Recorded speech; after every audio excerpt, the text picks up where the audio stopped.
Bonjour à tous et bienvenue dans cette nouvelle vidéo. Aujourd'hui on se retrouve en compagnie d'une nouvelle arme, enfin d'une autre arme. C'était ma première carabine 22 long rifle quand j'ai commencé le tir il y a quelques années. Il s'agit donc d'une Armscor, une Armscor M1400 TM. C'est donc une carabine petit budget mais qui est plutôt précise dans l'ensemble.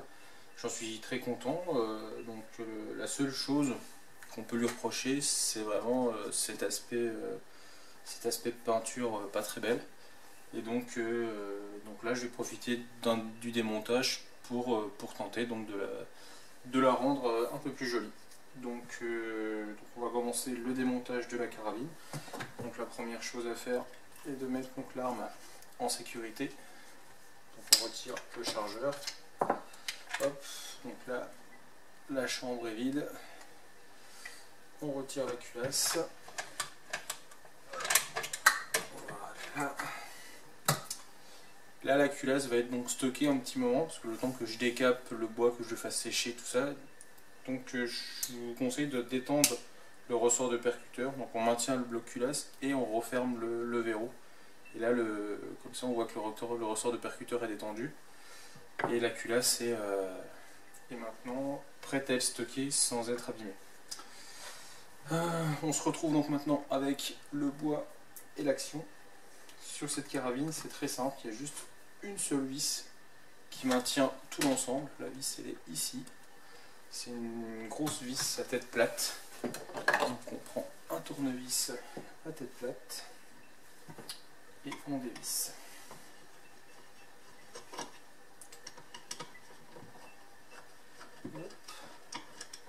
Voilà, l'action se démonte toute seule. Et donc on se retrouve maintenant avec la crosse. Donc il faut retirer l'insert métallique. Donc pour le retirer, on recule et en fait on visse dans le bois. C'est une vis imperdable mais qui est prise dans le bois. Donc si on dévisse un petit peu le bois, hop, après il y a juste à tirer et on ressort avec la partie métallique, l'écroucage en fait qui vient se fixer dans le bois. Donc comme ça, toute la partie avant, il n'y a plus du tout d'autres pièces que le bois.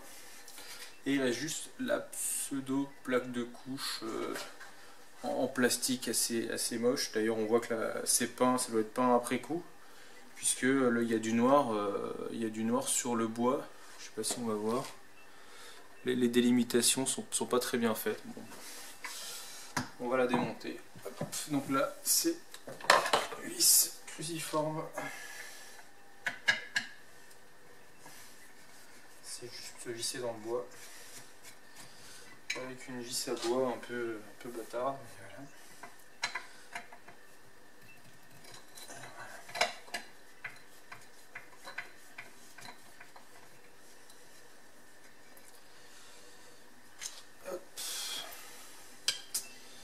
Voilà.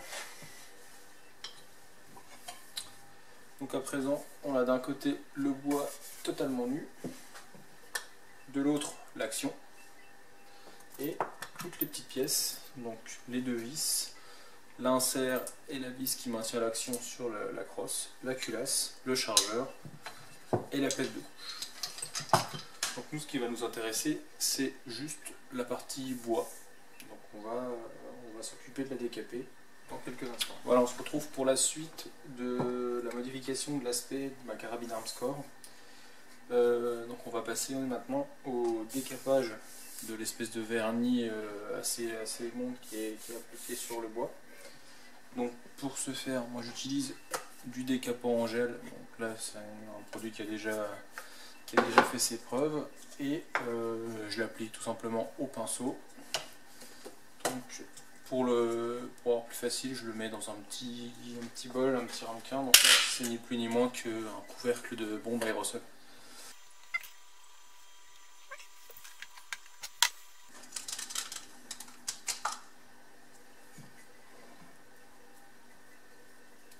Voilà, on se retrouve une petite demi-heure après l'application du gel décapant sur la crosse.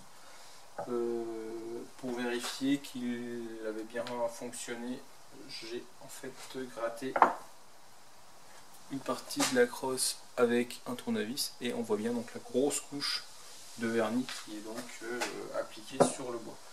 Donc je vais continuer de la sorte pour faire partir donc, ce vernis, ces couches de vernis assez énormes.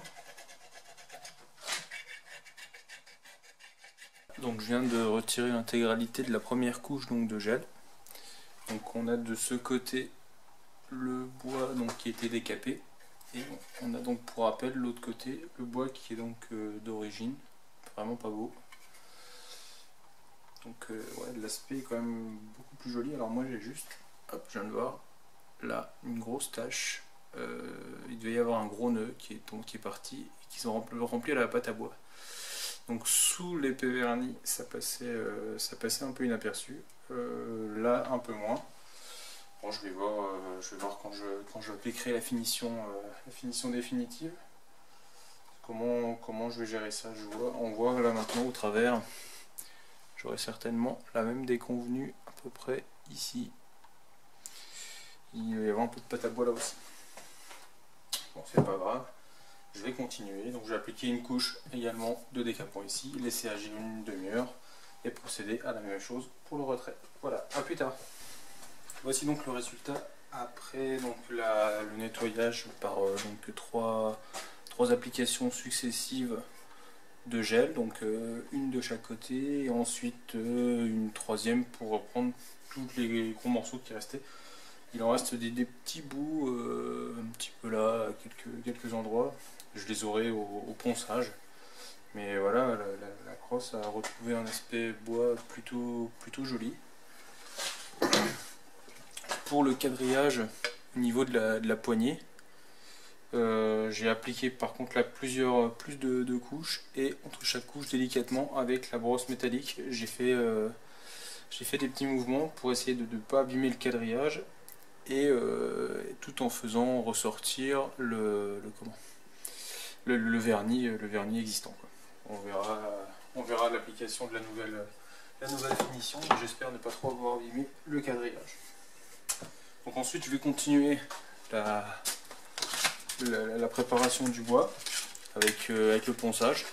Donc un premier coup grossier au 120, ensuite au 180, 240, 400 et je terminerai ensuite avec de la laine d'acier pour avoir un état de surface le plus doux possible. Voilà, donc on se retrouve tout à l'heure. On se retrouve donc pour la continuation de l'optimisation de l'embellissement, on va dire, de la crosse de cet Armscore. Donc le bois était totalement décapé lors des jours précédents. J'ai ensuite laissé sécher correctement le bois pendant 2 jours. Ensuite je l'ai poncé avec des papiers donc, de différents grains pour terminer à la laine d'acier avec, donc là j'ai utilisé 5 tampons de laine d'acier pour avoir un rendu le plus doux possible. Donc c'est de la triple 0. On a donc une crosse qui est très lisse et très éclaircie et qui ne demande du coup plus qu'à effectuer une finition différente de celle qu'elle avait à la base. Donc comme finition, je vais réutiliser le reste de la gomme laque que j'avais effectué, que j'ai fabriqué en fait pour la restauration de mon Schmidt Rubin K11. Donc c'est dans une autre vidéo, si vous voulez la regarder, j'explique comment réaliser cette gomme laque. Donc en fait là ça fait un mois qu'elle est faite.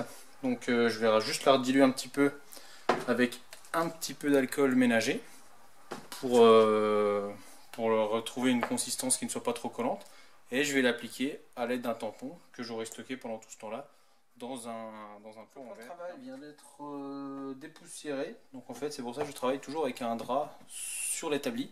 En fait ça permet de nettoyer beaucoup plus facilement, d'aller secouer les poussières, les passer à la soufflette et comme ça on repart après sur un ensemble propre plutôt que de nettoyer l'établi, de mettre de la poussière partout dans l'atelier qui met un certain temps à redescendre.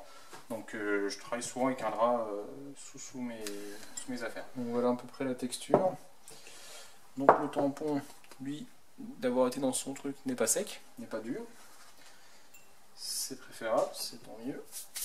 La crosse, elle, a été donc entièrement nettoyée, dégraissée, poncée, après ponçage, pardon. Donc elle est prête pour la phase suivante. Donc je vais la poser à plat comme ça. Hop. Et on va réaliser la première couche. Alors la première couche, si c'est tout comme le K11, en fait, les 3 premières couches, on n'a pas l'impression qu'il se passe quelque chose. On voit pas du tout de différence. Alors en fait, je tapote pour étaler bien qu'il y ait de la gomme laque partout. Et on y va.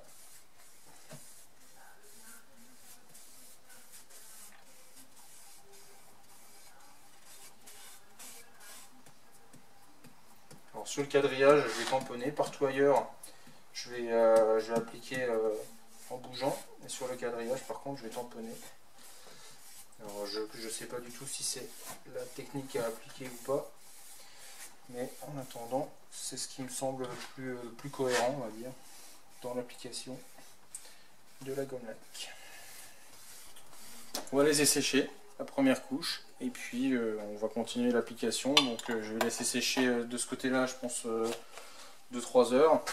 Ensuite je vais retourner la crosse, appliquer de la même manière de l'autre côté, laisser sécher une petite journée et puis recommencer ainsi de suite tous les jours pendant quelques jours. Je pense que ça va dépendre de comment ça pompe.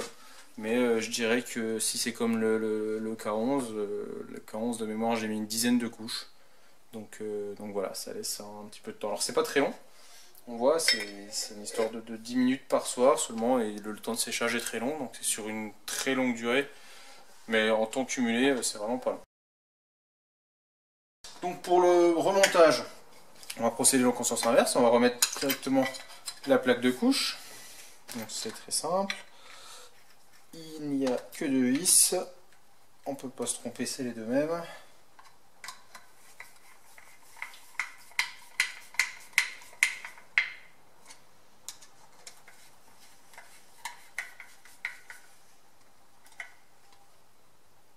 Hop. Hop. Ensuite, on peut remettre l'écrou ici.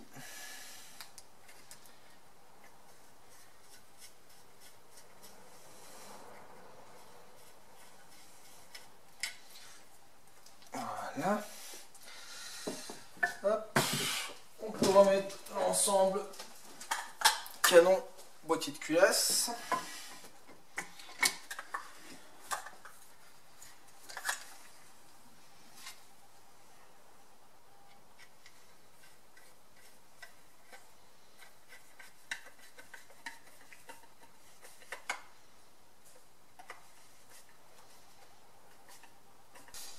Alors ensuite on va remettre la culasse. Alors, ça.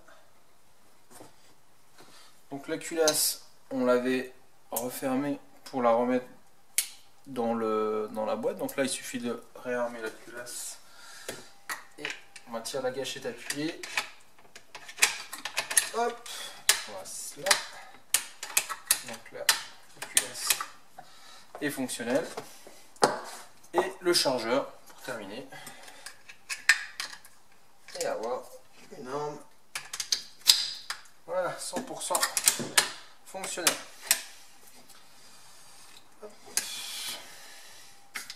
Donc le remontage est très facile.